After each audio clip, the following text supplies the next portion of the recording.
Peace and power, and welcome back to KTsAlchmy. I'm Nina, Katie's granddaughter, and today we are getting back into the big book of chart patterns.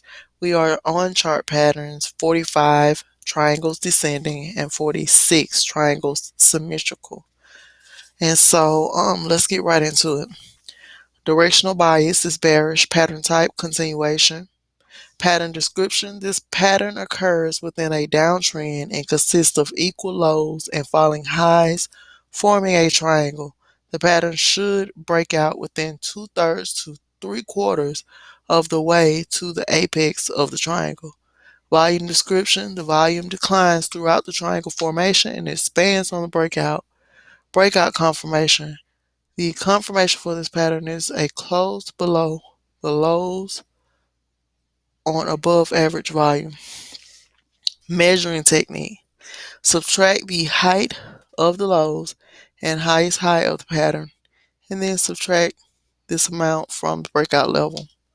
Statistical notes: performs better with rising volume on the breakout, with pullbacks hurting performance. Alright, and so that's what we're looking at, the descending triangle. Just want to make sure you get a good visual. Let me see if I got another. No.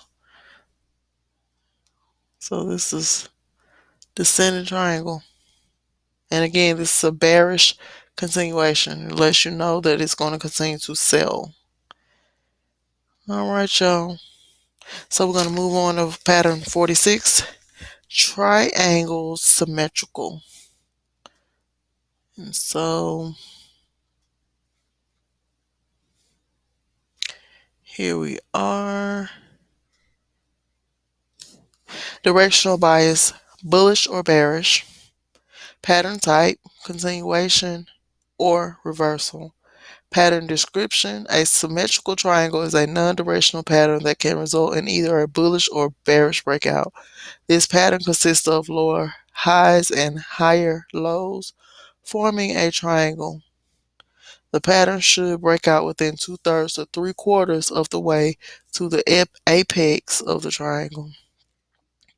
Volume description: the volume declines throughout the triangle formation and expands on the breakout. Breakout confirmation: the confirmation for this pattern is a close above or below the converging trend lines on above average volume. Measuring technique: subtract the height of the lowest low and highest high of the pattern, and then subtract or add this amount to the breakout level depending on the direction of the breakout. Statistical notes: performs better near 1-year highs or lows. Throwbacks and pullbacks hurt performance. And so that's what we're looking at. It can go either way. Let me pull up another visual. This is showing you the ascending.